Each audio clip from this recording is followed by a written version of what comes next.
जय माता दी। आज हम श्री दुर्गा सप्तशती का छठा अध्याय करेंगे।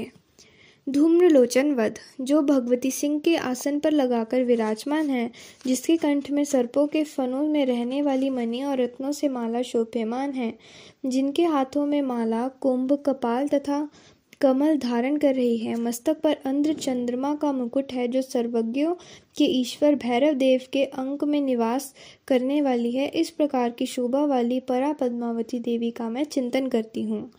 ऋषि बोले। इस प्रकार देवी जी का वचन सुनकर दूत क्रोध से लाल होकर वहां से चला आया। आते ही दैत्यराज को विस्तार के साथ सभी बातें सुना दी।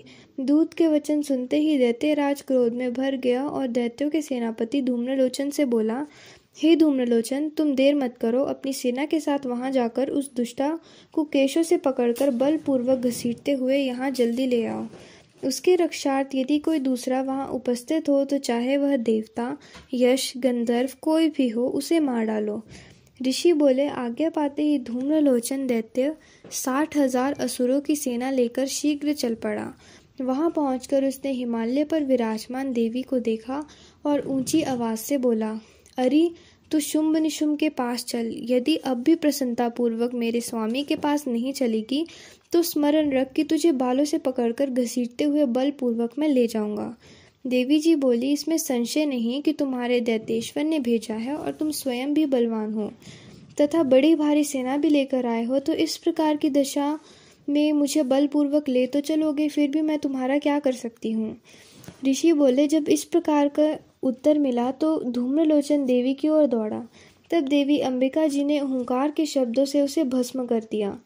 फिर तो असुरों की क्रोध में आई हुई सेना तथा अंबिका जी ने एक दूसरे पर तीक्ष्ण बाण, शक्तियां, फरसे आदि बरसाने आरंभ कर दिए। इधर देवी जी का वाहन सिंह भी कुपित होकर भयंकर नाद करता हुआ, अपने बाल फटकारता हुआ असुरों की सेना पर उछल पड़ा। उस सिंह ने कुछ असुरों को पंजों से मारा एवं कुछ को अपने जबड़ों तथा कई एक महासुर को नीचे पटककर दबोचकर होंठ की दाढ़ों से विदीर्ण करके मारा। कितने एक दैत्यों को पेट अपने नाखून से फाड़ डाले और कितने एक दैत्य को तल प्रहार कर उनके शीर धड़ से पृथक कर डाले। दूसरों की भुजाएं, शीर आदि छिन्न भिन्न कर दिए। कितने एक तो पेट फाड़ फाड़ कर गले के बाल फटकारते हुए सिंह के रुधिर पान किया। अत्यंत कुपित हुई देवी जी के वाहन बलवान सिंह ने क्षण भर में दैत्यों की बड़ी सेना क्षय कर दी। देवी जी ने उसे असुर धूम्रलोचन को मार डाला और उसके वाहन सिंह ने भी सारी सेना को क्षय कर दिया।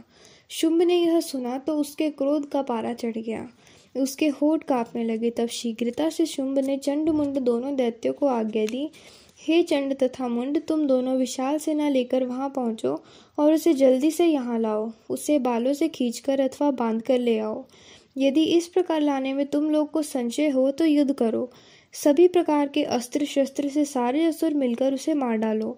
उस दुष्टता को मर जाने पर एवं सिंह के भी मारे जाने पर जिस दशा में वह अंबिका पड़ी हो, उसे बांधकर अपने साथ लेकर शीघ्र लौट आओ। धन्यवाद। इसी के साथ हमारा छठा अध्याय भी समाप्त हुआ।